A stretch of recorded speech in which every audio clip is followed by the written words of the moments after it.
Gingerbread Man down. Clean up on aisle podcast.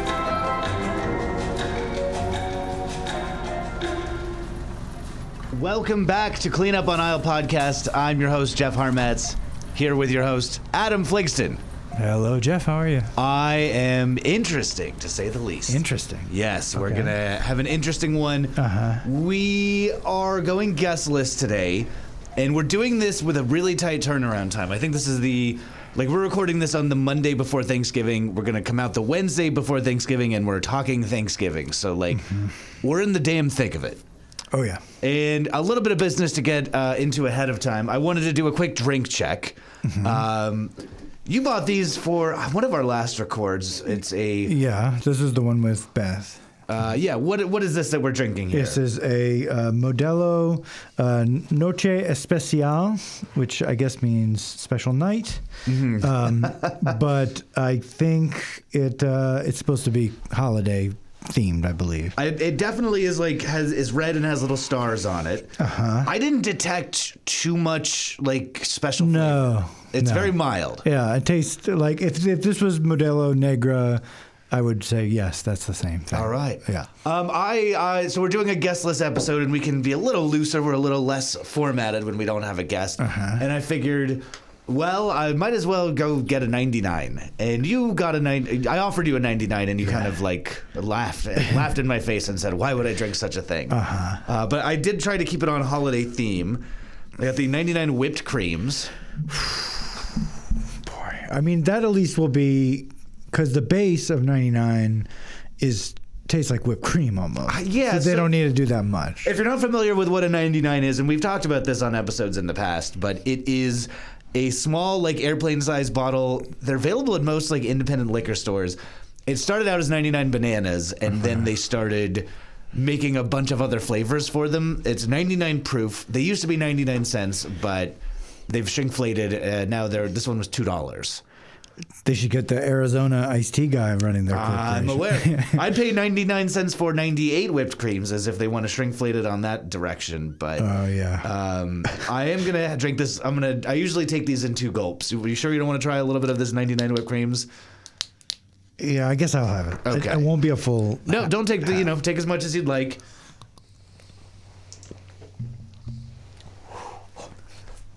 You have it. Okay, it's not as bad as you think it is. It's not as bad as the other one that I've had. Which is the other one that you've had? The pickle one. Okay.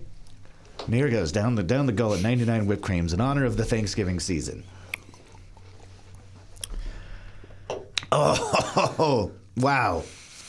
Real kick in the ass. Yeah, yeah. I mean, whipped cream. It definitely got the whipped cream taste. That is what it tastes like. I didn't see 99 pumpkin pies, but the place down the road from where we record doesn't have the full line of them. So, oh boy, that's... I'm a little food poisoned today. All because of that, or no? I've been very depressed lately, lowercase d depressed, as I like to say, and I didn't really get out of bed Friday, Saturday. And the only thing that got me out of bed was making French cuisine. So I made a beef bourguignon. And I think I left it out a little too long. We had it again for dinner last night, and I think it maybe had accumulated some bacteria. How long did you leave it? Overnight, which I think is usually fine. Is there tomatoes? No. So I think... Normally it's fine, but maybe something else made me ill. Maybe it was the excessive drinking I did in my despair over the weekend. That's probably... I'll blame it on anything but the drinking, typically. Yeah. Yeah. But you said you had quite a day today. I don't know if you want to get into it on the podcast. Sure. So, okay. Hopefully this will be an interesting story, but I'll try to do it both interesting and quick. Okay. Okay. I've got a puppy, as you know. Can you say the name of your dog on the radio? The name is Todd. All right. This is his name. He's very cute, but he's also very scared. And I'm doing a lot of learning about the dog nervous system and how to best handle it and all that kind of stuff. one of the things, and you get a lot of contrary information. It's almost like everybody has the opposite opinion. Some people say you got to tire them out and you got to expose them to everything. You got to basically just like take him through a haunted house horror show so that he gets comfortable with it, and then later in life. And then other people, which is I think the camp that I'm falling into, are like, you got to be real gentle, and the moment he starts to get overwhelmed, and he's not going to learn anything more. So that's when you got to like take your foot off the gas, basically. Welcome to parenting. Conflicting information saying to do this thing and also to do the exact opposite thing. That's right. Yeah. So everybody's talking about socialization, and they're like, you gotta have him meet other dogs, and you gotta have him see smells and hear strange people and all that kind of stuff. So what the one person told me to do is to take him in the car, hold him in Petco, but not put his feet down, and then that's it. And and I went to Taco Bell drive-thru. So all of this should have been a 30-minute round trip, right? He did not do well. Like almost immediately, he did not do well. Okay, that's the backstory. So he threw up in the crate, and in the process driving home, I cracked the windows a little bit because the smell was a little overwhelming. Okay, all right, that's the foundation. So then it was raining for a couple days after that, and then I got in the car and I saw that there were trigger warning rodents, that there were rat droppings in my car. All right. Yeah. Welcome to the desert, I guess. Yeah. I mean, I have sort of had this experience in LA, but anyway, and I was like, fuck, I cracked my window. Like, it was very little, but also rats are weird, wily little beasts, you know? So I was like kicking myself for that. So I've done this before. I've deep cleaned my car before, and I very much did that. Every inch, I Cloroxed everything. I've got a steamer, you know, kind of a thing for furniture. Cleaned it out, absolutely spick and span. And I left my windows completely up. A couple days later, there were rat droppings in there again. Wow. So then I'm like, well, it was shut. You know, as far as I knew, it was shut up. It's shut tight. So then I did a bunch of reading, and apparently Prius, which is the car that I have, there's like a very easy entrance. Really? Through the engine. Okay. You know, I'm not a car guy. I don't know very much about cars, and like, I think Toyota's a very good car maker. I think Prius, like, people like to make fun of Prius guys a little bit. I'm like, it's a good car. It's a hybrid, and it's like inexpensive, and like a lot of my friends drive Priuses. Yeah. I think we're finding out like 10 years down the line that the Prius is maybe not such a good car. I disagree. Okay. I think it's a good car. I think that this is a oversight. I'm a Toyota driver, mind you. So. I think it's a good car. I'm still a defender of the Prius. All right. But I think that this is a oversight on their part. Now, we're getting into some desert shit real quick. Right. But, you know, I used to set up lights. Like, that's a thing that you learn quickly when you move to the desert. You just moved to Joshua Tree from Los Angeles. Yeah. There's like... Obviously, rats want to get where it's warm. They will crawl up into the engine. Certain years and makes of car have a like particular wire that is covered in like a soy-based coating that rats want to get. But Toyota broadly, but yes. Yeah. And a lot of people set up these lights that flash under the car, which they say is like really the only way you can keep a desert rat out of your car. Which is fine. And I had like some solar lights. I used to put my hood up and put some solar lights facing down on my engine. So if there was movement, it would light up. A neighbor of mine had a like beautiful, I mean, he still has it. It's a beautiful, what's the aluminum type of trailer? Like, I forget what they're called. The classic. Airstream? Airstream in his yard. And I guess rats got into it. And he set up these horrible flashing lights under his car, and the way that we're built into the hill, you could see them from my living room.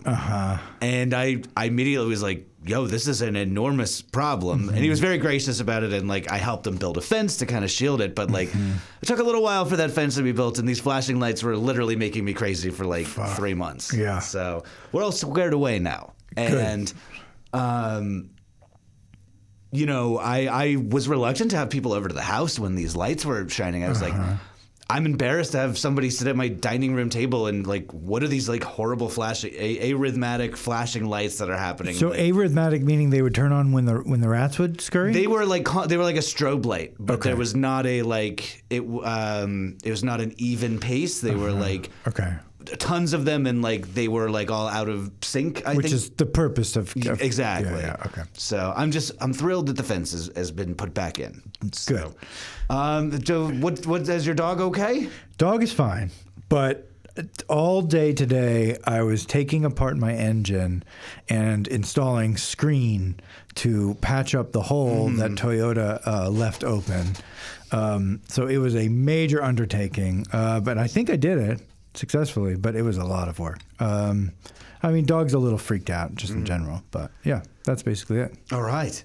Well, I guess we're here to talk Thanksgiving, right? Mm-hmm.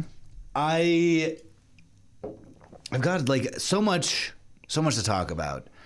I guess we usually start with a deep dive into like the background of stuff, but like you're coming over. We've had some Thanksgivings together, you and I. I don't know if you remember our New York Thanksgiving. Is this the crab one? Do we do that? I don't remember if we did that for Thanksgiving. It's entirely possible. Maybe we did that for Christmas. It was like a special holiday. Yes. Yeah. I will tell you my memory, and then let's dig into that crab one too. But we were living in Bushwick at the time in a bad loft.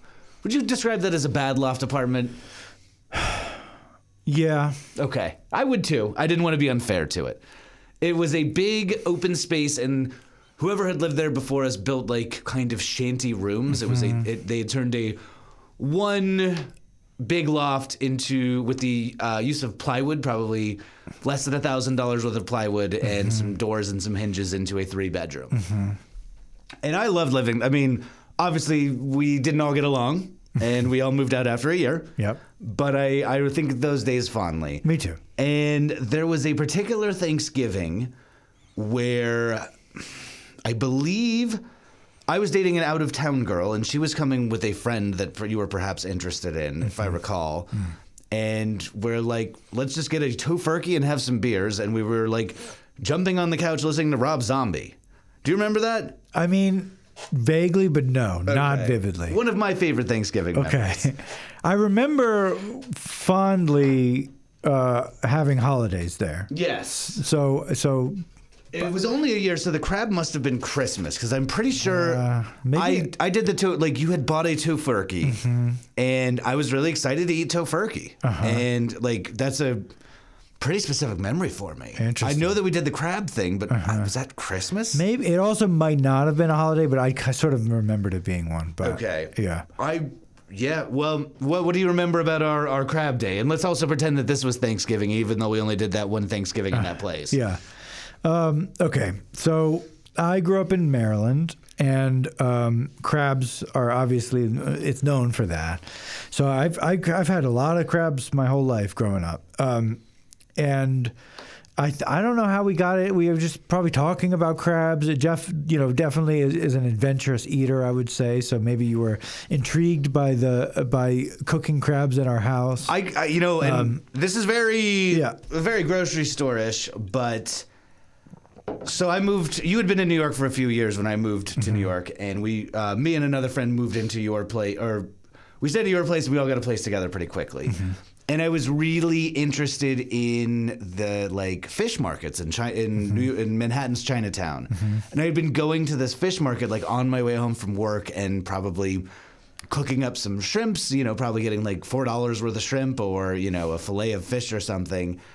And there was a free free daily newspaper. I forget if it was the Metro or AM Weekly, one of those two at the time.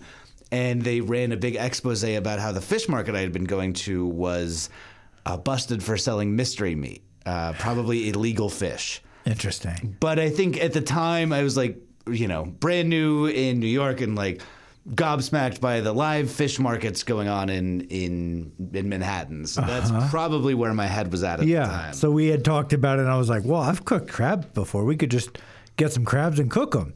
And you're like, really? I'm like, yeah, sure. So we went to Chinatown. We got over a dozen. I would say it might have just been 12, but it felt like a lot. Maybe it was like 20. We got a lot of crabs, and they put them in just a regular old paper bag, a grocery store classic paper bag. And then we had to take the subway. We had to take the L train, I think, home, or maybe the F train. And then they were just moving on the floor of the subway. You could just see the bag kind of vibrating, and then there were light little tears on the side. They started poking through that bag.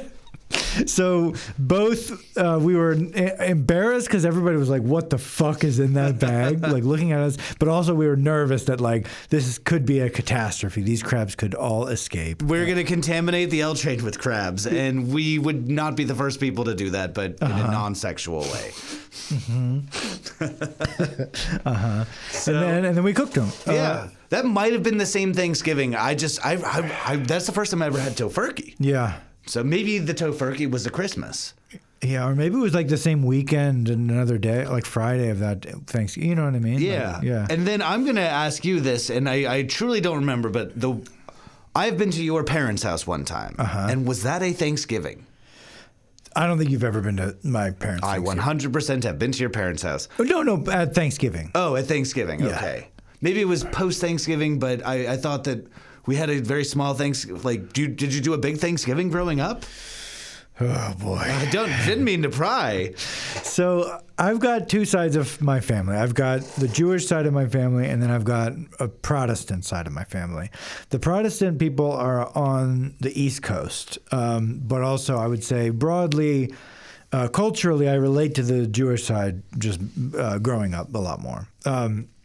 But Thanksgiving, naturally, because they were on the East Coast, we would go to their place. And it was not fun. It was never fun. It was stressful, to say the least. And mostly out of, like, inaction. It was like it's just sort of a tense, quiet, like nobody was doing anything and everybody was nervous for 4 hours, and then we would go home. So yes. All right. I didn't go to a main big Thanksgiving of yours, but I definitely thought I had been at your house around a Thanksgiving. It is possible. Yeah, maybe it was a spring break. I feel like I remember eating like some turkey and gravy at your parents' house, but I might be imagining that.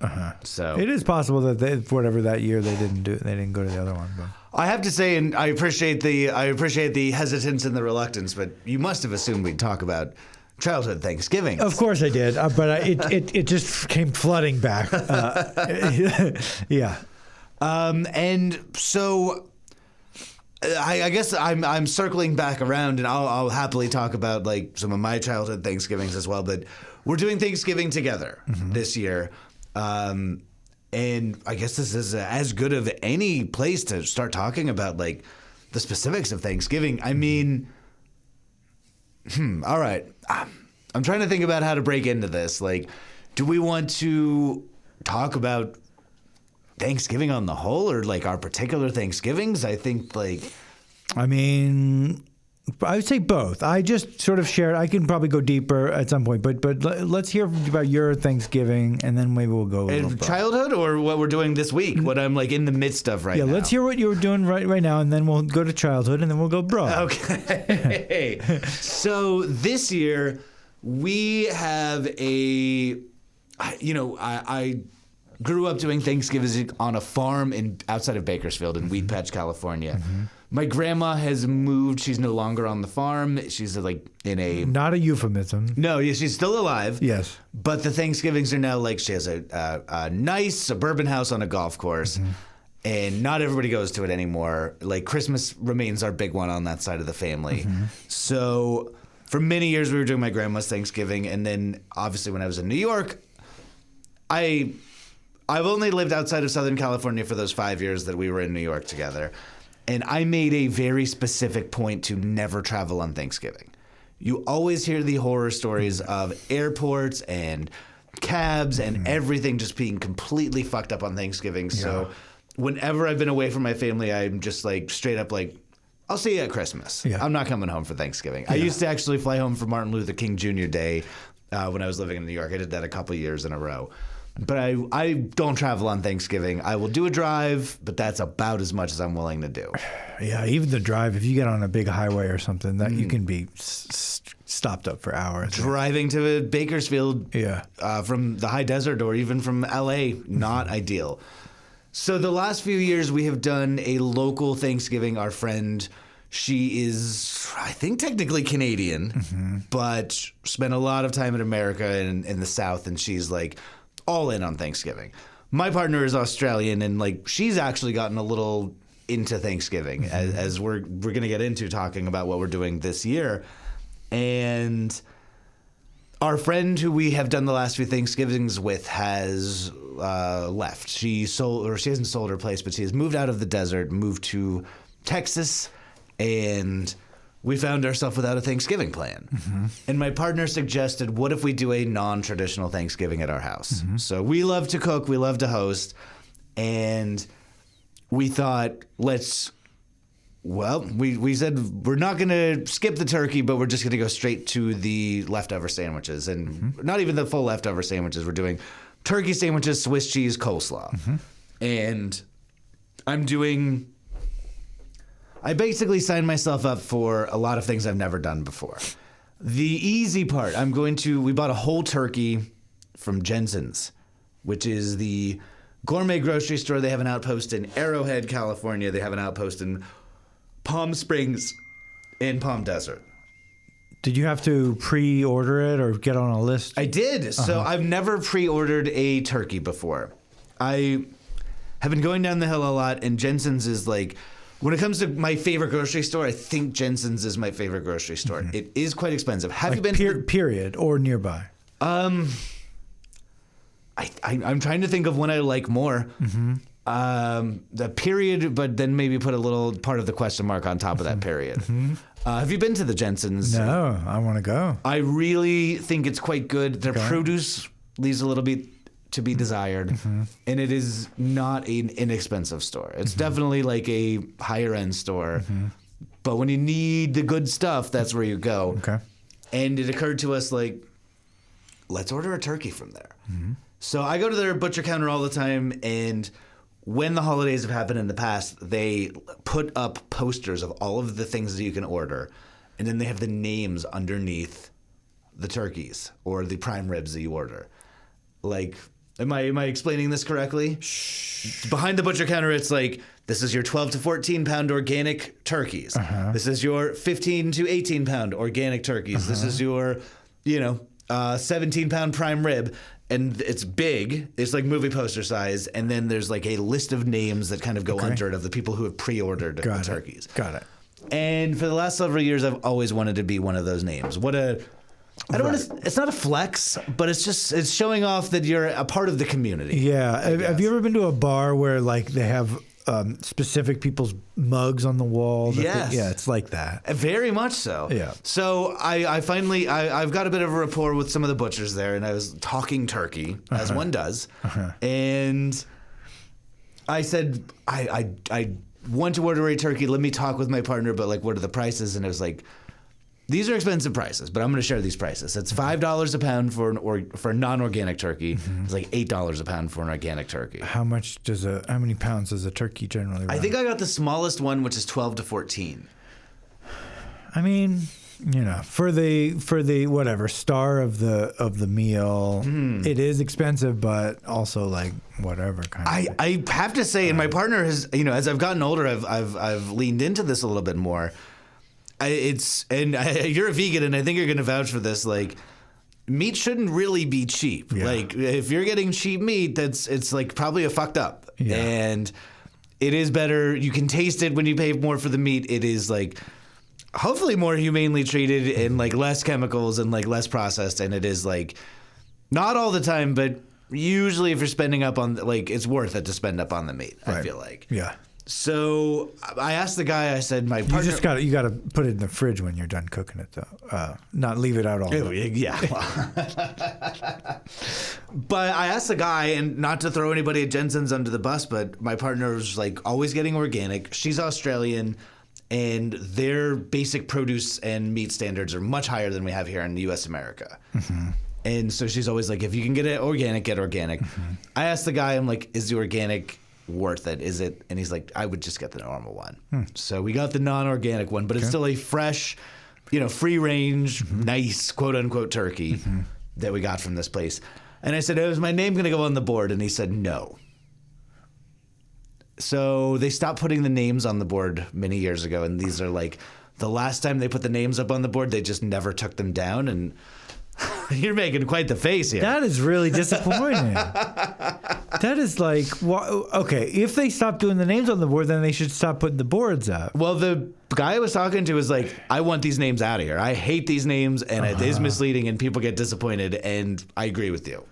Or they should just do the names. Why don't they just do the name? I think that, take somebody with good handwriting. Yeah, and probably just it led to fights. Having, public display, I don't know, public information.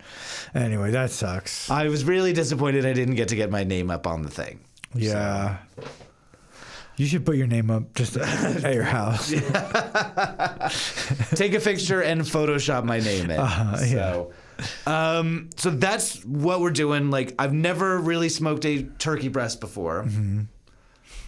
A whole turkey, right? No, so I need to look at some recipes.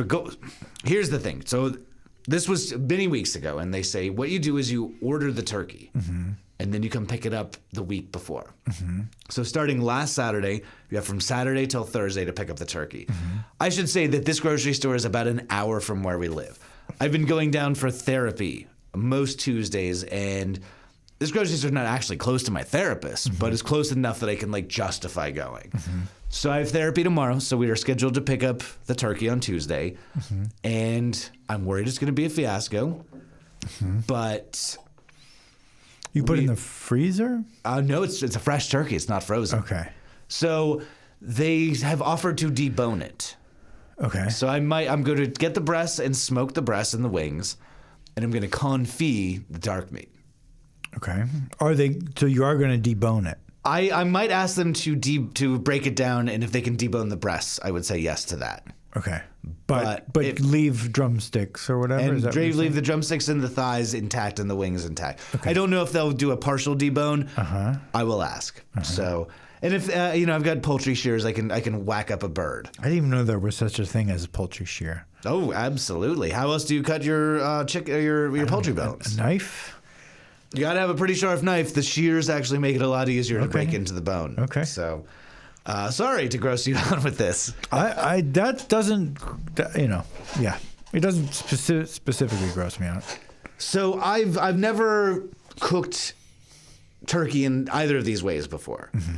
The only other time I've ever cooked my own turkey, right when we moved into our current house, and I'm sorry I'm putting everybody on blast on this show, but we had some friends over for a Halloween, and we had an outdoor meal, and then we were going to screen a movie on my projector in the driveway. And it was our first time really hosting anybody at our current house. Your previous house? Our current house. Oh, current house. This is the house we're in now. Oh, okay. And we've got a very steep, weird driveway. And we were all sitting in front of the garage, and a car drove up the driveway while we were all sitting in it. And we're like, is this person going to run us over? Were you watching a horror movie? We were watching a horror movie. And we did not know what to make of the situation. And so the car pulled up right in front of where anybody was sitting, and people were ready to jump out of the way. And it was a neighbor who came to welcome us to the neighborhood by dropping off a frozen turkey. Huh. Well, that's sweet of them. I like this neighbor. I think they were perhaps a little eccentric, and that's fine. I'm sure people would describe me that way too. I just thought it was quite odd to interrupt the movie and make a big fuss about giving us a frozen turkey, which is an unusual housewarming gift. I mean, have you ever been gifted a frozen turkey? No, but I did have a neighbor come when I was in the bathroom, and the place where I'm staying, it's like a little ADU. It's well off the road, so they had to go pretty far to walk up and surprise me, and then I had to get some clothes on and stuff. So no. But did they have a gift? No, just the gift of introduction and information. I suppose they were actually nice. Actually, I don't know. I'll tell you who they were. All right. But that's the only other time I've really ever cooked a turkey, and that was just because I'm like, what the fuck do I do with this turkey? What did you do with it? We smoked the whole thing. I'm a big barbecue guy, so you're a big smoker. Yeah, I'll throw just about anything on the smoker. But I think it turned out pretty good if I remember correctly. But we didn't do it for Thanksgiving, and I want to do it a little bit more sophisticated wise this year. Are you smoking stuff again? Smoking the turkey breasts and then confit on the dark meat. So I have a little vegan turkey thing. And I wanted to talk all about that as well. Could you throw it in the smoker? Well, should I throw it in the smoker? So she told me that it's already cooked, so it just needs to be heated. So this is locally. There is a phenomenal. She's a chef for sure. It's called JT Vegan. It's Joshua Tree Vegan. She pops up really only at the Joshua Tree Farmers Market, and she makes these incredible vegan cheeses, vegan meats. She has. So you have acquired. What's the list of stuff you got from her? I got a turkey, which is like I don't even know, like a small tofurkey size probably, but all the way through. It's probably, I think it's seitan based. I got some like cheese dip, and then I got, what's the word? Brion Cru. But vegan. Yeah. Which my radio co-host is obsessed with this. He's bought 2 of these for just this Thanksgiving. Loves it. Waits all year for the Brion Cru. Interesting. From JT Vegan. I don't know if maybe I've tried it. Anyways, everything she makes is fantastic. Yeah. So I know you're coming to our Thanksgiving this year. I always want to cook delicious vegan stuff. I had been noodling on like an approach to tofu that might complement the smoked turkey.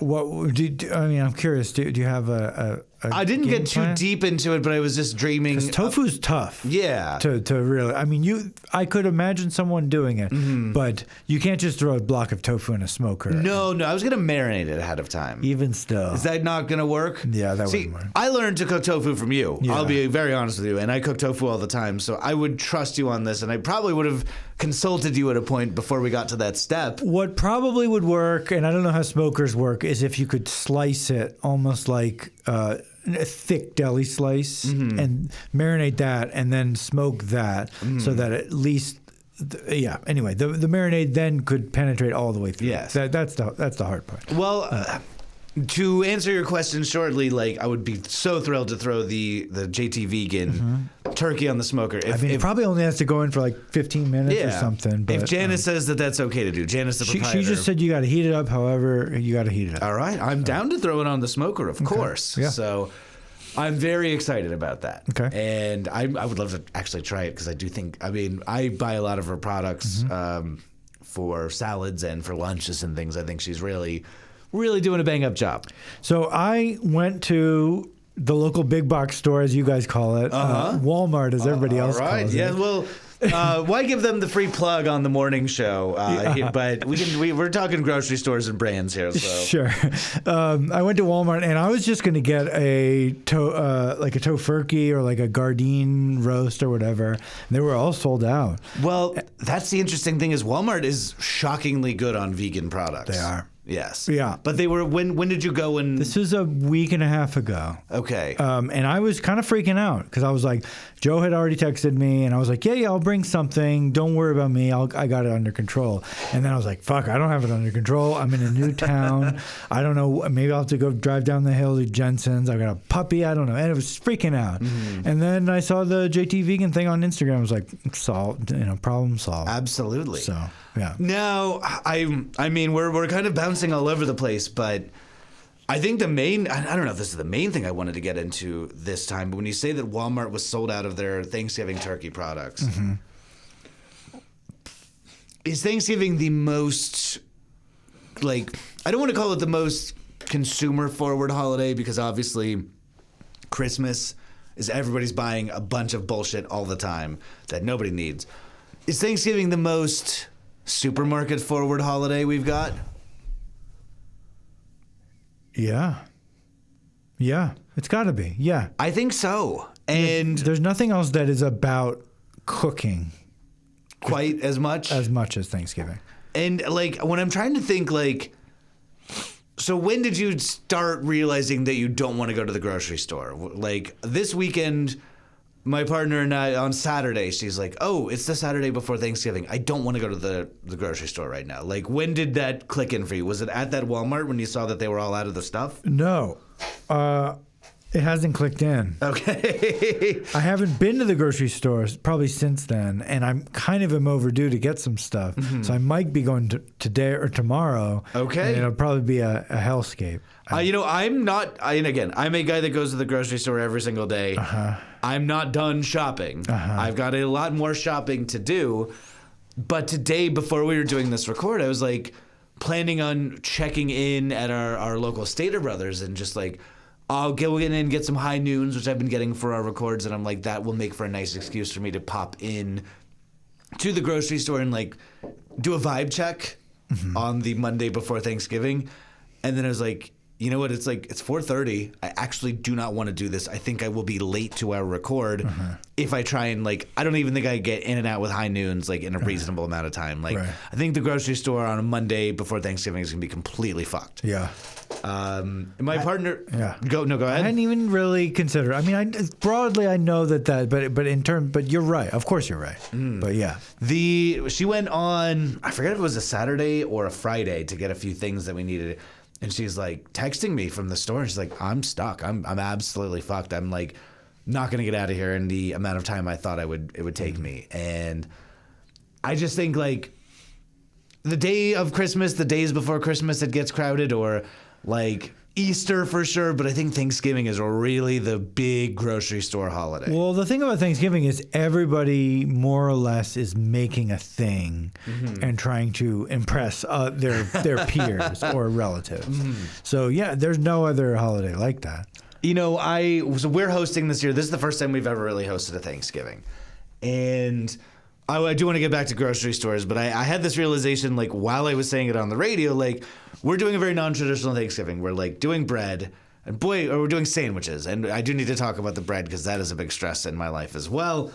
But we said, okay, we're doing sandwiches. This is our thing that we're doing. And a lot of people that were coming were hitting us up saying, like, well, I want to bring this side because it's not going to feel like Thanksgiving if I don't have this particular side that I want to do. And I was very much like, But this is our Thanksgiving. You don't bring your side. We tell you what to eat. And then it occurred to me as I was saying this, like live on the radio, I am the guy that's constantly bringing the weird side to people's Thanksgivings. You've had my weird side. You know that I love to make doma for Thanksgiving. Yeah. That's what my family eats on Thanksgiving. Yeah. We're not Mediterranean. We're not Middle Eastern. But for whatever reason, we have lamb and rice doma served with like pico de gallo.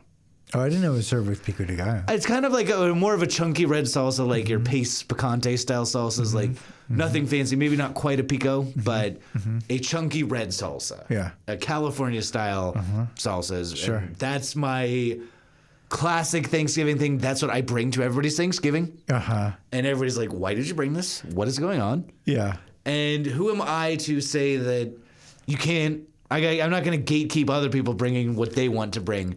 And we're talking like traditional stuff. People are like, "Oh, I want to bring sweet potatoes," and I'm like, "Well, okay." So let's talk about Yes. So I had a conversation with Joe, my partner, your partner, yes, and Joe, your partner told me, hey, this is what's going on, and I was like, I can just bring kind of a vegan thing. Don't worry about me. It'll be easy. You're doing sandwiches. I can throw whatever I bring onto the sandwich. It'll be easy.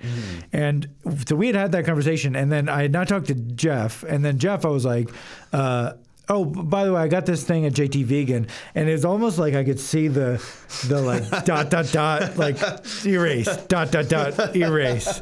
Like I could see that I had triggered some kind of a existential thing where, and then you're like, yeah, that's fine.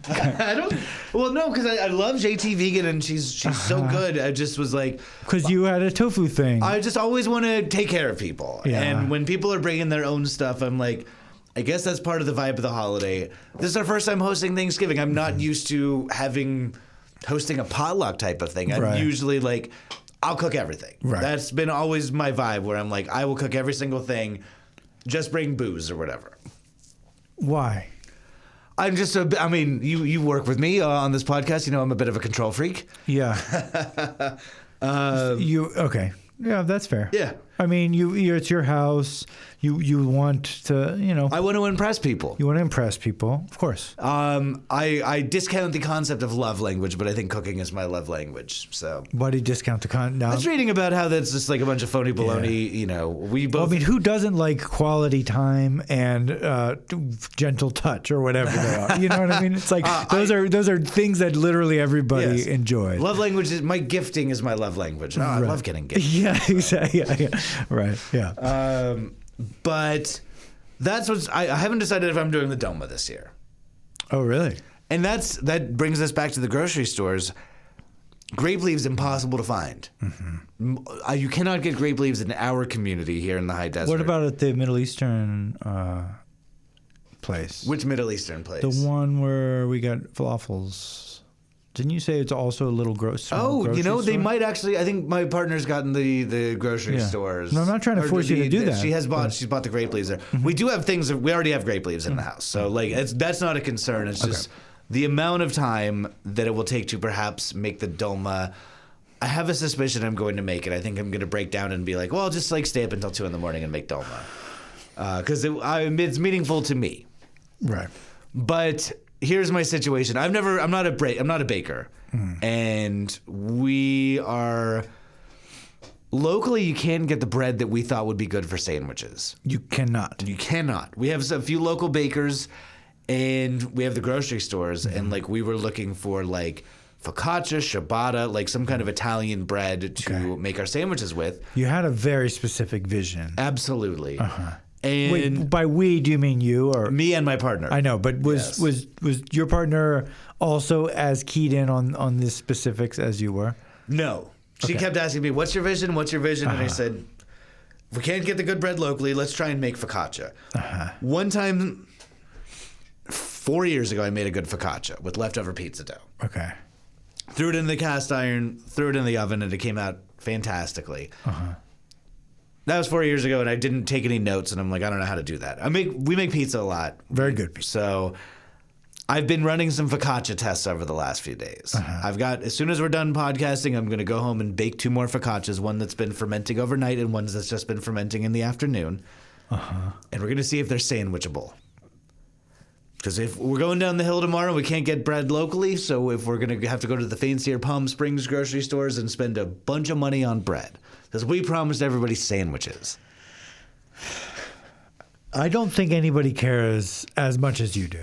Almost certainly not, but that's the promise, and it's the Jeff Harmet's guarantee. I do appreciate it. I'm sure I'm going to enjoy the bread. But if you went to the grocery store and you got whatever, the nice rolls that you could get, I'm sure people would have a great time and a wonderful time because they're there for camaraderie and friendship. It's not about camaraderie, friendship, or having a good time. It's about eating a delicious sandwich that was promised weeks and weeks ago. So, yeah. What if I stormed out? Your bread was subpar, and I just huck it up at this. Take the lid off, throw it at the ceiling, and see if it sticks, and say, "This bread sucks." Yeah, Mr. Not Mr. Wonderful. Paul Hollywood. We did watch some British Bake Off where they were making focaccias and ciabattas in the last few days, and we're trying to get a good sense of how it's done. So, but yeah, that's our grocery store. Well, that's our Thanksgiving situation. How are you landing? How are you feeling about this holiday coming up? I mean, it's hard for me to say. I mean, this is first time I will be in the desert for this long, by far. It's not the first time that I've done a Friendsgiving kind of a thing. Last year, actually, I went to David and Petra's house, and that was a great time. All right, former guest of this podcast, David Allen. Yep, former guest. And I was invited this year, and I'm sad to miss it. But do they do a full vegetarian spread? No, I mean it's a potluck. So, Okay. but enough. I know people- David's vegetarian. I don't David's know about vegetarian, his but wife. enough people bring stuff that you will be full by the end of the day. Yeah, including me. All right. So yeah, I guess I'm fairly conflicted. This is new. I mean, I'm happy to be. I would, if I'm in the desert, of course, I would rather spend it by nobody else than you. Oh, that's so kind. your- And we your would partner. we would Yeah. insist on having you at our house as well. But yeah, I don't know. It's conflicting emotions. I would say in certain ways. Yeah. Have you done all of your Thanksgiving shopping, or so you're a once a week grocery store shopper? When it sounds like you forgot that Thanksgiving is on Thursday. When were you due for a grocery shop this week? Yesterday. Okay, and you didn't go yesterday? No. And you didn't go today? Yeah. So you're super overdue, and you must go Tuesday or Wednesday. Probably. Okay. I could probably, I don't know. Again, I'm a stocker upper, so I Yes. could probably make it all the way till Friday, but I would prefer. There's some things that are ticking off. I prefer to get. I mean, you could wild out and go on Thursday if you wanted to. Oh, I didn't even think of that. And that's, so I chatted with a local person working the register at our grocery store. I didn't mean to specifically pry, but I said, "Oh, any Thanksgiving plans?" And she said she was going to be working at the grocery store for the time and a half. She said she volunteered to work, and I said, "Oh, where did you volunteer?" And she said, "Oh no, I volunteered to work here at the grocery store for time and a half." Yeah. Have you been to a grocery store on a Thanksgiving before? Yeah, I have. What's the vibe? It's not as crowded as one would expect. It's not dead, but it's like it feels like a Monday morning or something like that. It's sort of a Monday is what it sort of feels like, if that makes sense. So yeah, there's people around and there's stuff around, and there's if you wanted fresh time, they're going to be out of that. Yes. But whatever, most everything is there. Yeah, that's a. I don't know if everything. I mean, I feel like it's picked a little clean. You're not going to be able to get pumpkin on Thanksgiving. Yeah, or cranberry. I don't know, but also they know. Like you'd be surprised. They know that people are doing, so they try to whatever. They try to overbuy. So you'd be surprised. It's not all completely picked dry. Okay. I mean, famous last words, I guess. But. Yeah, I still need to get dried cranberries. That's the one thing that we Dried cranberries? Yes, we're doing on Oh, our like craisins? Or yeah. Okay. Have we canceled craisins yet? The word? Yes.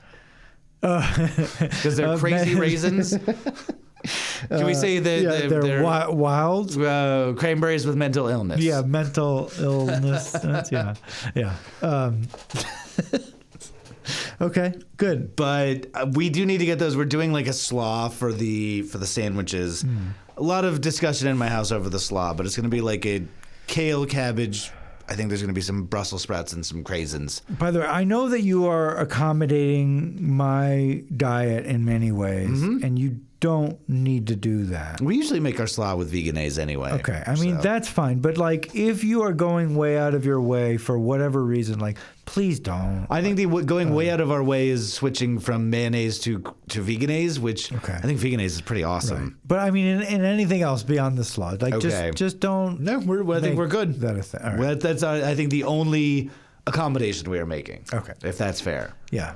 So, what are your family traditions? Like, I know you mentioned going to the Protestant thing, but when it comes to like food and cooking, like, and how does that factor into your shopping? Like, so the one that we talked about previously that is a Baltimore thing, and I grew up in kind of the suburbs of Baltimore, is coleslaw. Oh no, sorry. Why am I sauerkraut? Okay, I'll edit that out. Probably won't. Sauerkraut. So, and I grew up thinking that was just a normal thing. Like, oh, everybody has sauerkraut on Thanksgiving. Warm sauerkraut. That's just a thing, which does go very good with turkey and stuff and gravy and whatever. Like, it's a good, flavor mixture. But yeah. So then I learned that was a Baltimore thing. all right. Beyond that, I don't know. It's like the typical turkey, mashed potatoes, green bean casserole. How is the sauerkraut prepared? You described it in a particular way. What I remember is they would buy it in a plastic bag of sauerkraut. Like Libby's? I don't know. Like, okay, is it like the same size as a bag of lentils?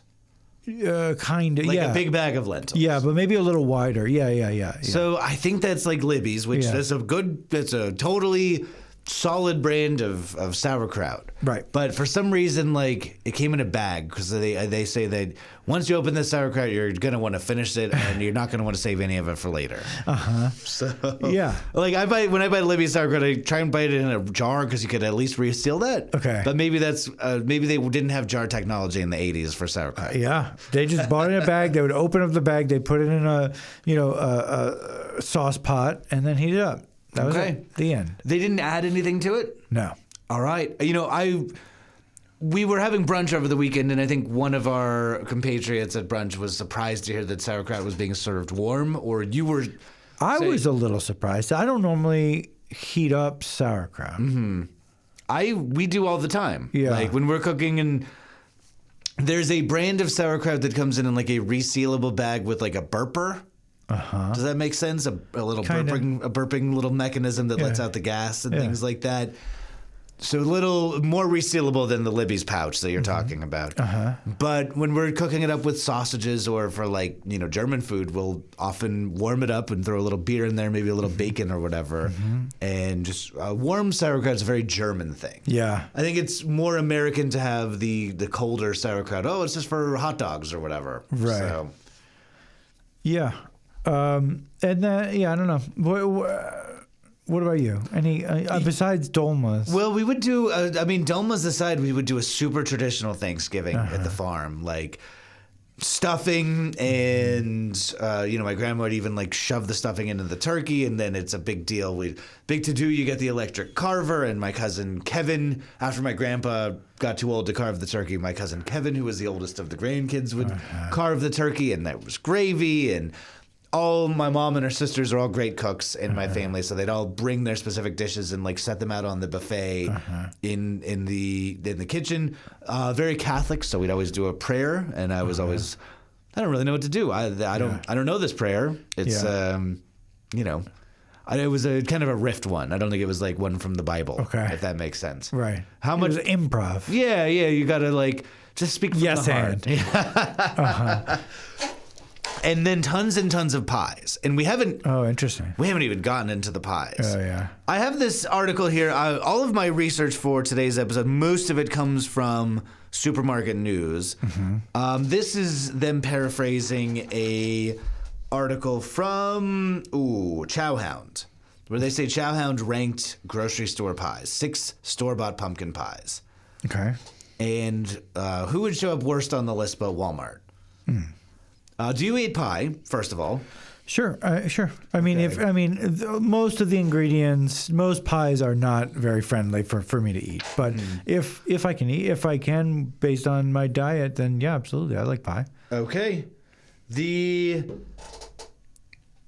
I don't like pie that much, and I do want to talk about the pie that we have acquired for our Thanksgiving this year, but like. And this is going to be me being a huge fucking snob, so get ready for this. I know that you could never imagine such things. I'm such a weird guy about eating and about eating sweets that I will eat a pie if it's like homemade and somebody's like put a lot of time and work into this pie. If the pie is from the grocery store, I'm just not even going to consider eating any of it. Why? Because it's calories. It's like so much calories without like the thought or the care or the love. Like I will waste the calories or spend the calories or however you want to factor that. I will like consume the calories if it's like somebody put their heart into this product. What about cake? Like, do you feel the same way about grocery store cake? You don't have as much choice when it comes to cake. Like you're just at a birthday party, and it's kind of offensive to not eat somebody's birthday cake, and you're more likely to like. I'm more likely to be in a situation personally where it is a store-bought cake, and you better eat a slice of the cake because people will be offended if you don't. Because I feel like and I know this is like old internet debate, cake versus pie. I feel like even the worst pies take a little more effort than the worst cakes. Probably. You know, it's easier to just dump a cake mix in a thing and bake it and then throw some icing on it. I'm probably not going to be caught eating a grocery store pie anytime soon. Like my mom makes all the pies for our big traditional Thanksgivings. Yeah. And my partner this year, What type of pie? she'll do a pumpkin, she'll do usually an apple and some kind of like chocolate or peanut butter thing, and that's what I'll have the slice of. And it's very good, and I always enjoy it. But I barely consider that to be pie, like a peanut butter. okay. That's I don't know. I mean, I understand that It's a pie. It comes in a tin and it's got the Yeah. crust. right. I got me. Yeah, all right. I mean, do you eat pumpkin pie? Sure. Okay, I would say that's like not too dissimilar from a peanut butter pie. I know. You're right. But I don't know. There's something about it that's pushing me. If fruit seems like necessary for pie for me. Okay, and what is the fruit pie that you're going for first? Probably a berry. I like a berry pie, like a raspberry or blackberry or something like that. Yeah. And I mean, if somebody said, hey, I got this pie from Walmart, you want to get a fork and dig in? How are you feeling about that? If I knew, like, whatever, I could eat it, yeah, absolutely 100%. Go nuts with that. I can handle a bad, I mean, I like McDonald's apple pies.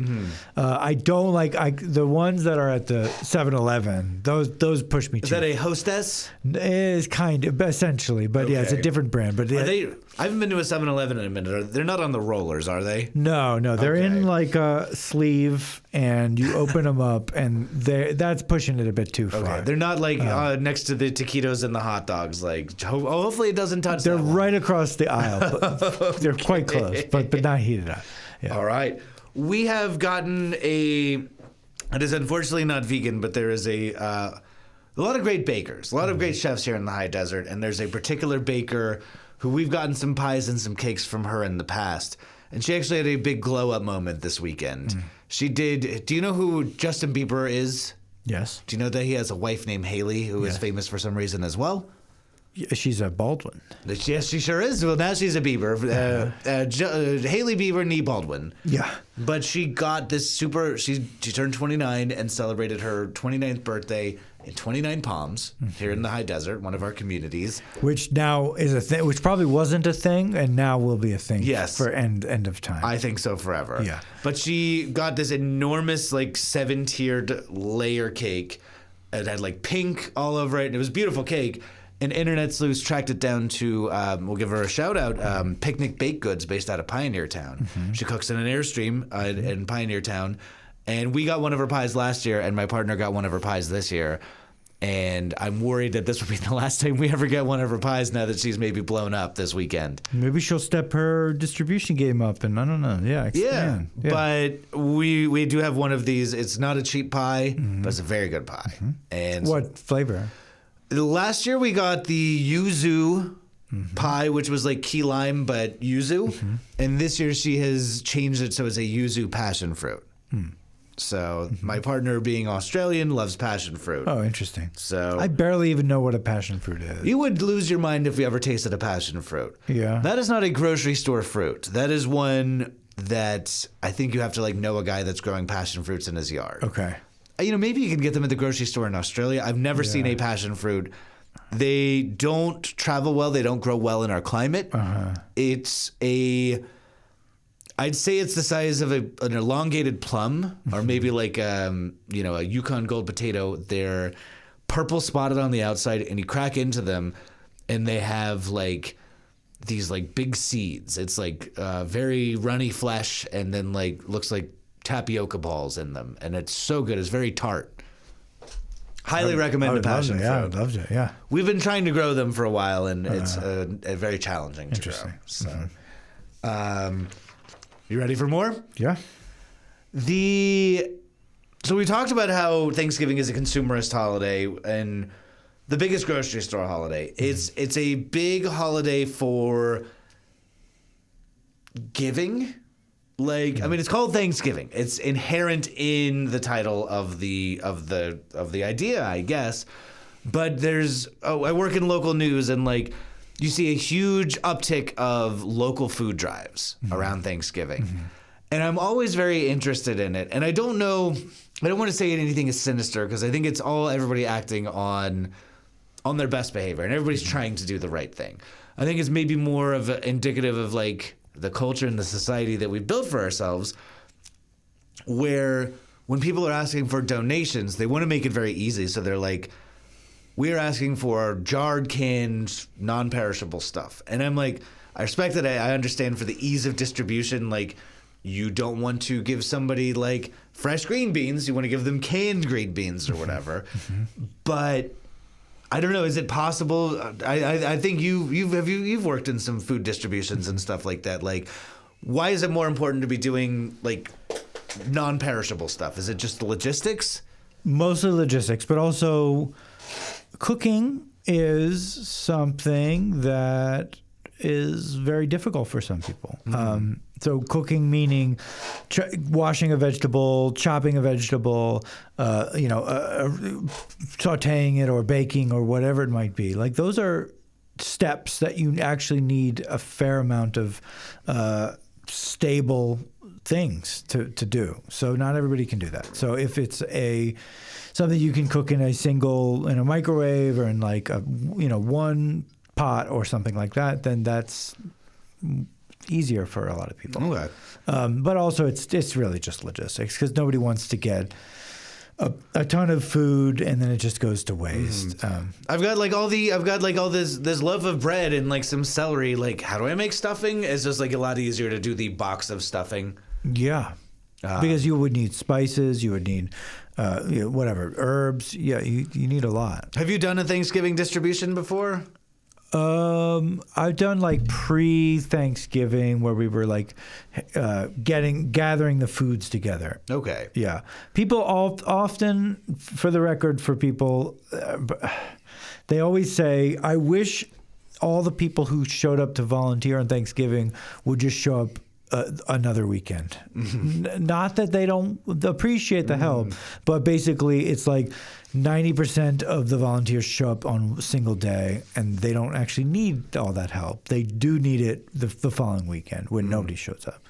So, yeah. All right. And I don't want to be, I'm trying not to be crass about this, but like, I feel like more so than any other thing, like donating, because it is so prepackaged on Thanksgiving giveaways and stuff. Like I've never worked a Thanksgiving distribution. I'm an ogre. I don't volunteer nearly as much as I should, but I've done news stories where you go to a distribution and you take pictures and you interview like the high schoolers that are putting it together and the people that appreciate it and stuff like that. Yeah. But it feels like they've taken the grocery store out of the grocery store and put it into like a different space a little bit.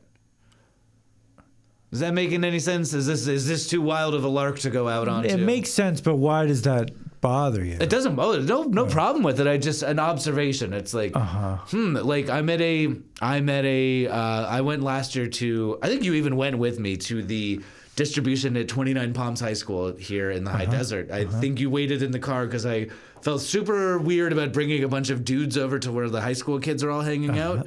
But I cleared it with the teacher and the organizer ahead of time. Yeah. But you kind of go over to the table and it's like, we're in a high school parking lot and they brought the grocery store to the community.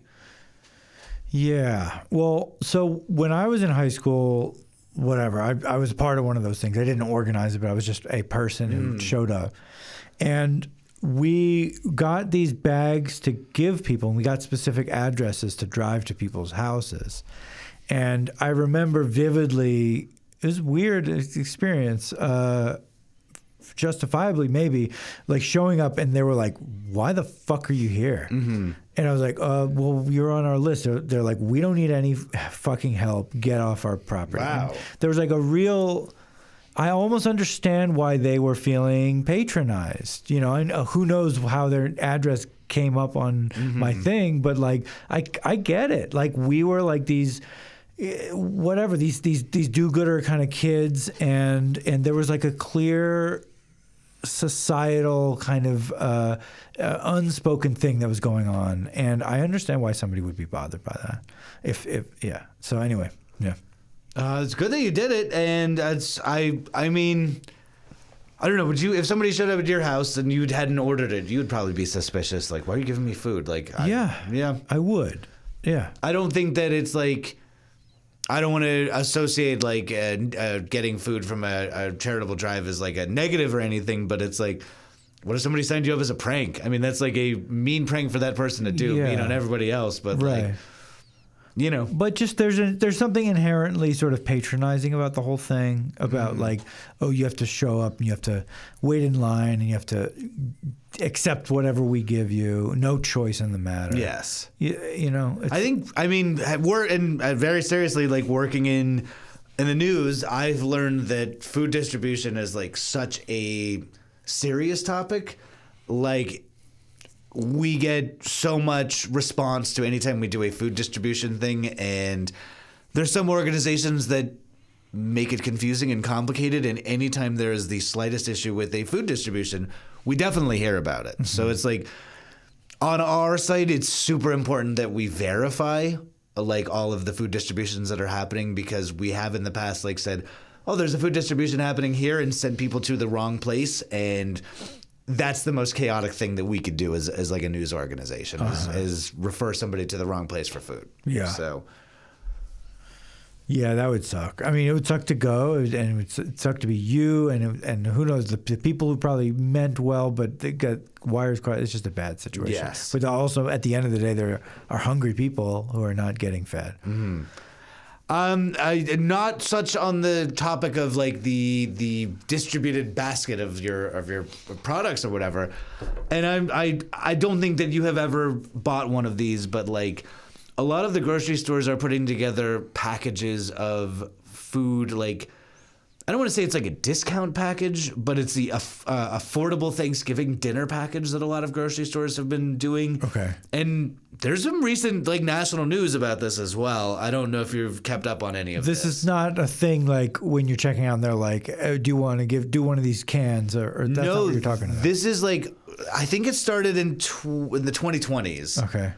As food has gotten more expensive, like a lot of the big grocers have started to put together like, you could feed Thanksgiving for $50, and you get a turkey, and you get, a box of stuffing, and you get cranberry sauce, and it is like a curated package that is sold at a cheaper price, and they advertise it, and that's how they get people into the store. It's like, you don't have to do the shopping, you don't have to do the planning. Here's the price, come and get it. Yeah. And that's been a big grocery store, not a marketing tactic, I think, in the last few years. And, I'm too chaotic to ever consider letting somebody tell me what to do when it comes to, oh, we got you this green beans and things like that. Right. But there was like, going back to 2023, I have this article from Supermarket News where they call it the Thanksgiving Deal Wars, where they say that like all of the chains are trying to put together a more enticing package to bring people in to the store. And then once you get them for like, well, I've got my turkey and my cranberry sauce, my green beans and my stuffing, my jar of gravy. Yeah. I do want to hit that jar of gravy in a little bit. And then, but for me, I like to have sweet potatoes. So I'm going to go to the store and buy like a bunch of sweet potatoes and marshmallows. It's like to get people into the door. Have you ever heard of these like kind of pricing packages? At restaurants, but not at a grocery store. So no, that's interesting. And is it already cooked or no? It's all the ingredients. Cooked? So it's like the box of stuffing. It's the like probably frozen turkey. Like everything is like ready to be cooked. Yeah. So it's not like you're going in and getting the hot tray or anything like that. And they've been really popular. Like I feel like that's been one of the big. I don't want to say one of the big innovations in grocery stores in the last 5 years, but I mean, maybe I wasn't paying attention to it when I was younger, but it seems like it really has been going off in the 2020s. I get it. I mean, it's all about decision fatigue, It's like it's the same reason why people do like whatever those Green Chef or whatever those things that get mailed to you. It's like Blue Apron. Blue Apron, yeah. It's like I'm fine with cooking something. Just give me the stuff and I will heat it up or do the stuff. But I don't want to sit and ask myself, do I want this can or this can? Do I want organic or do I?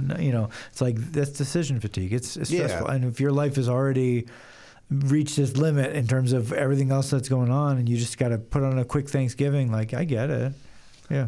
Well, we are recording this in 2025, and this was like national news recently where U.S. President Donald Trump was trying to point out how Walmart's version of this, this pre-packaged Thanksgiving feast was actually more inexpensive in 2025 than it was in 2024. Okay. And he was using the Walmart one specifically as like a way to signify that grocery prices are coming down. And, I'm not an economist. I can't weigh into what costs more these days. Obviously, I'm buying a very expensive turkey from Jensen's this year and making focaccia from scratch, like a complete fucking psycho. So I can't speak to like what people are like, really hurting for when it comes to like buying that $50 Thanksgiving package. But I think the big controversy is like U.S. President Donald Trump went on to whatever social media service that he uses and was like, oh, it's cheaper this year. And then therefore that is me like having some big wins. And I think it's, very obvious that if you look at it, it was like more store brands, and it was like the one from 2024 was like 10 things, and now it's like 7 things, and it's like they're all store brands or whatever. So I don't have the charts in front of me of tracking what those deals look like for like over the last 5 years as they've gotten more popular and people have been using them. But like, I think that if you really want like an economic or a societal indicator, that's a pretty good place to start.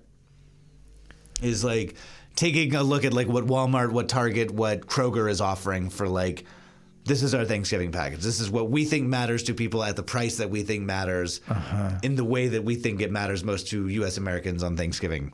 So haven't done the big look at that, and maybe that's something we can do next year is like compare those packages from year to year. Yeah. I do have some stats from what turkeys cost in 1994. Okay. This is also from Supermarket News. And I think even back then, we should stress that like a lot of grocery stores take a big loss on turkeys. They're like, as we were saying with those packages, like get somebody and sell the cheapest turkey in town and they'll buy all their other shit. And that's how we make the money. This is saying that a turkey, they sold prime rib for $2.79 per pound in the week before Thanksgiving and 29 cents a pound for turkey.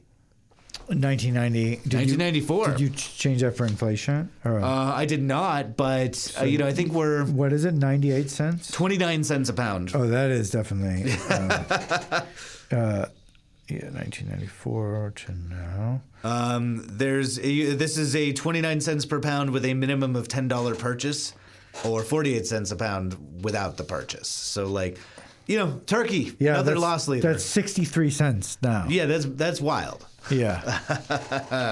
I think my turkey is $4.99 a pound, and I was looking at turkey prices. Like, I think if you're doing some real deals where you're like buying that like big package, I think you can get it down to about 99 cents a pound for turkey now. So it's not. It is still almost a third more than 63 cents. Yes. So, yikes. There was a period in the 90s when turkey lobby was really trying to be a thing. Do you know about this? Do you remember this? I think they gobbled, not lobby. But what was it? Sorry, yes, the turkey lobby. The turkey lobby was really trying to push. It was like, we are going to take turkey's going to be the new chicken, and we're going to convince people. And this is going to be. It's similar to how pork, the other white meat, that sort of a thing. It's like, this is going to be our thing. And, that's where, like, turkey burgers come from, and that's where there's, like, they were trying to convince... Turkey bacon, exactly. The Jenny O Corporation was really coming down our throats in the 90s and 2000s. Yeah. So I wonder if there was some kind of a subsidy, like they were purposefully loss leading to some degree to get people to be excited about turkey. But, yeah, I don't know. I would imagine, and, I know bird flu has kind of like changed it. I didn't dig too deep into bird flu, and maybe that's another thing that we need to do. But it seems like here in 2025, turkeys are aplenty. So, I did want to ask you. Maybe this is a fun way to wind down and wrap up. So, every holiday's got its novelties.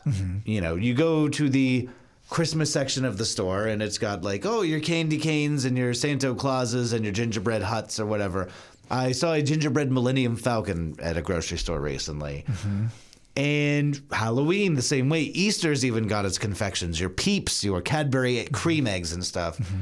Thanksgiving is not such a novelty holiday.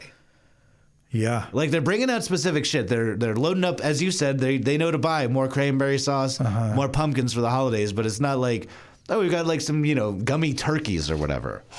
They've certainly tried, not for lack of trying, but I don't think it just doesn't, like, turkey itself, the animal, it's almost impossible to make it cute. Like, it's weird looking thing. Oh. Well, we don't have like full chocolate like pilgrims or whatever, Yeah, that's the point. It's either like a story of genocide, or it's like the ugliest bird you could imagine.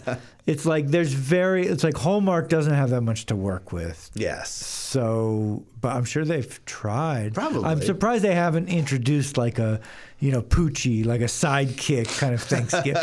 Oh, this is a Thanksgiving squirrel, kind of a thing. And then a squirrel would be good. Yeah. Yeah. Well, so there's one novelty, like, and not just like, I mean, it's very gimmicky, but it's the first like Thanksgiving tie-in food I've seen. And I saw this last year. My co-host on the radio show, Cody, brought this to my attention last year, and it's back this year, so it obviously was a bit of a hit. The DiGiorno Thanksgiving pizza. It's got like cranberry stuff in it.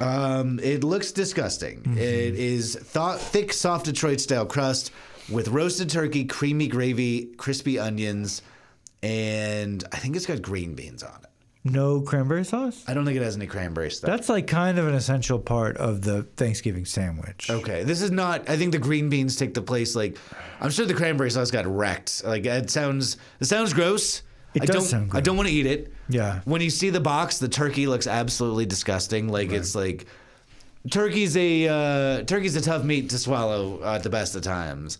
And when the DiGiorno company gets their hands on it, it looks really fucking vile. Yeah. So, okay, I know we're doing Thanksgiving sandwiches, but like that's definitely a thing that you sometimes go to a restaurant or a bar or whatever, and they're like, "We're doing a Thanksgiving sandwich." Yes. Are you into that? I'll have one once a year maybe, but I don't think I've had one in the last few years. Right. So it doesn't really hit when it's your own making. Then that's when it works. When you're buying it at another place, it doesn't really. I don't love stuffing on the sandwich. I don't like carb on carb with the sandwich. And so this is the other Thanksgiving novelty that has been announced this year. Heinz, the makers of turkey gravy in a jar, which. If you like that, God bless you. Not for me. I'll make my own gravy. The idea of a preservative-filled gravy in a jar, like shelf-stable jar gravy, not really for me. Yeah, but people love it. That's rough. They have announced that you can now get a squeezable gravy. Like it comes with like a ketchup tube tip, like the pointy one, or maybe it's more like what the modern ketchup bottle is, where it's like flat with a little nozzle. But squeezable gravy. Specifically so you can put it on your sandwich. Gosh, that's so... I mean, part of me almost gets it. Like, I almost... Like, it is salty. It's got fat in it. It's like umami kind of a thing. Like, I almost get it. And when you taste it, you say, ooh, mommy. Because it's really gross. Yeah, it's gross. Especially as like a meat byproduct, like just like shoved into a fucking tube that you like squeeze out on your sandwich. I think it's like. But is it any different than like broth or something? Like it's essentially the same thing. I'm not. Yeah, I guess I'm not like squeezing out the broth into the like nice sign squiggle pattern or whatever. But they do have like bouillon and like I guess you know what I'm saying. Like it's just another version of that condensed kind of coagulated. Yeah, I think when you put the squeeze top on it, that's what makes you like kind of think on it a little bit more and like, wait, what I'm squeezing gravy? But hey, maybe they're putting it out now. We can make fun of it, but in 30 years it'll be the essential at every diner. Right, they'll have packets. Just Oh, can I get a thing of gravy, please? Of course. Oh, your dispenser's out. Yeah, we'll fill it up. But yeah, that's those are the Thanksgiving novelties I've seen this year, and we'll try and keep an eye on it. So, well, Thanksgiving is coming up. Mm-hmm. I know that you asked if you could watch football at our house, and we want to be very accommodating about that. Yeah, I feel weird. I feel weird about it. You can set it up on your own. I don't know how to get football on our TV. I'll set it up. But I'm very much looking forward to Thanksgiving. Okay.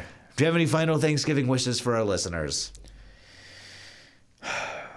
No, I mean, I guess just in general, it's a very conflicting holiday because I do, outside of the stress of family stuff, I do actually really enjoy it. I think there's a lot to enjoy about the holiday. Getting together, eating weird, good food, not really doing anything, whatever, drinking a glass of wine. Like, that's nice. That is a nice thing. And there's not even really gifts. It's just about food. Like, that's a nice thing. If you forget the history of genocide that is lurking underneath it all, but I don't know. I watch football and like that's a brutal sport of CTE, so I have to forget a lot to enjoy that as well. So yeah. Well, I'm looking forward to hosting. My partner literally just texted me that she took a peek at my focaccia from today, and she says it looks like it's a go. She said she's giggling at the size of the focaccia, and not in a bad way, but in a positive way. Okay. So. When you get nude in front of a lady for the first time, you don't want the giggle. But when she lifts open the sheet on the focaccia and takes a peek at the nude focaccia and she giggles, then it's a good thing. Well, she was giggling about how big it was. Yeah, such a big focaccia. Yeah. Well, I think that's going to do it for us for Clean Up on Aisle podcast. This has been our special Thanksgiving episode. This has been really fun. It has been fun. I'm glad we were able to unpack some of our Thanksgiving weirdness. Absolutely. I've had a good time. For Adam Fligston and me, I'm Jeff Harmetz. Thanks for listening to Clean Up on Aisle podcast. We'll be back. We've got a fun holiday lineup coming up for the next few weeks. So stay tuned and thanks for listening.